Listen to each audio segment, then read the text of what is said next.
2 Rois chapitre 14. La seconde année de Joas, fils de Joachaz, roi d'Israël, Amathia, fils de Joas, roi de Juda, régna. Il avait 25 ans lorsqu'il devint roi, et il régna 29 ans à Jérusalem. Sa mère s'appelait Joadane de Jérusalem. Il fit ce qui est droit aux yeux de l'Éternel, non pas toutefois comme David son père. Il agit entièrement comme avait agi Joas, son père. Seulement, les hauts lieux ne disparurent point.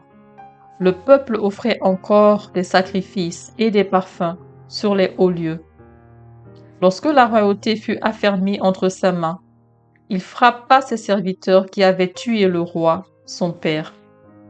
Mais il ne fit pas mourir les fils des meurtriers, selon ce qui est écrit dans le livre de la loi de Moïse, où l'Éternel donne ce commandement. On ne fera point mourir les pères pour les enfants, et l'on ne fera point mourir les enfants pour les pères, mais on fera mourir chacun pour son péché. Il bâtit 10 000 Édomites dans la vallée du sel, et durant la guerre, il prit Séla et l'appela Joktel, nom qu'elle a conservé jusqu'à ce jour.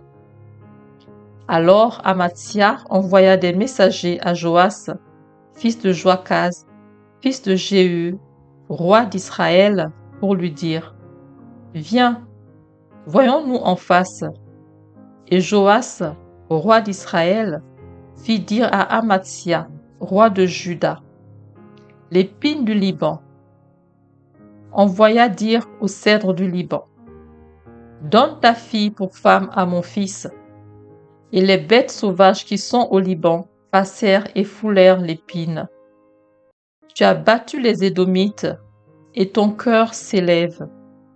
Jouis de ta gloire et reste chez toi. Pourquoi t'engager dans une malheureuse entreprise qui amènerait ta ruine et celle de Juda? Mais Amathia ne l'écouta pas. Et Joas, roi d'Israël, monta.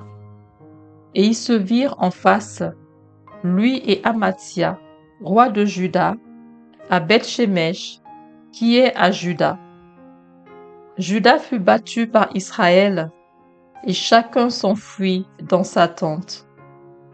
Joas, roi d'Israël, fit à Beth-Shemesh Amathia, roi de Juda, fils de Joas, fils d'Akazia. Il vint à Jérusalem et fit une brèche de 400 coudées dans la muraille de Jérusalem, depuis la porte d'Éphraïm jusqu'à la porte de l'angle. Il prit tout l'or et l'argent et tous les vases qui se trouvaient dans la maison de l'Éternel et dans les trésors de la maison du roi. Il prit aussi des otages et il retourna à Samarie.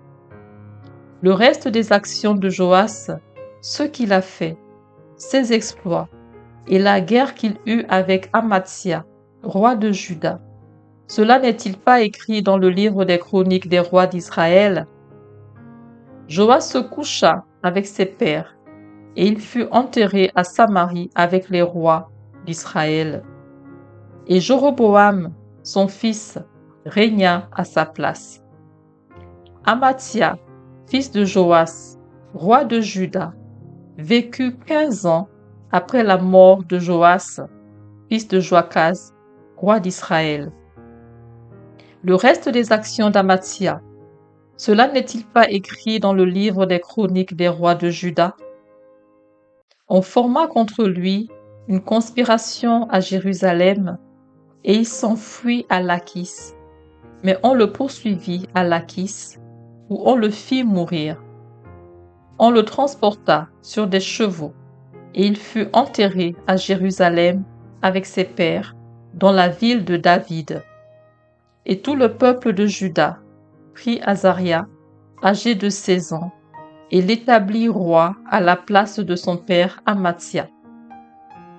Azaria rebâtit Élat et la fit rentrer sous la puissance de Juda, après que le roi fut couché avec ses pères. La 15e année d'Amathia, fils de Joas, roi de Juda, Jéroboam, fils de Joas, roi d'Israël, régna à Samarie. Il régna 41 ans. Il fit ce qui est mal aux yeux de l'Éternel. Il ne se détourna d'aucun des péchés de Jéroboam, fils de Nébat, qui avait fait pécher Israël. Il rétablit les limites d'Israël depuis l'entrée de Hamath jusqu'à la mer de la plaine, selon la parole que l'Éternel, le Dieu d'Israël, avait prononcée par son serviteur Jonas, le prophète, fils d'Amittai de Gath-Hépher. Car l'Éternel vit l'affliction d'Israël à son comble et l'extrémité à laquelle se trouvaient réduits esclaves et hommes libres, sans qu'il y eût personne pour venir au secours d'Israël. Or, l'Éternel n'avait point résolu d'effacer le nom d'Israël de dessous les cieux, et il les délivra par Jéroboam, fils de Joas. Le reste des actions de Jéroboam, tout ce qu'il a fait, ses exploits à la guerre, et comment il fit rentrer sous la puissance d'Israël Damas et Hamath, qui avaient appartenu à Juda. Cela n'est-il pas écrit dans le livre des chroniques des rois d'Israël? Jéroboam se coucha avec ses pères, avec les rois d'Israël, et Zacharie, son fils, régna à sa place.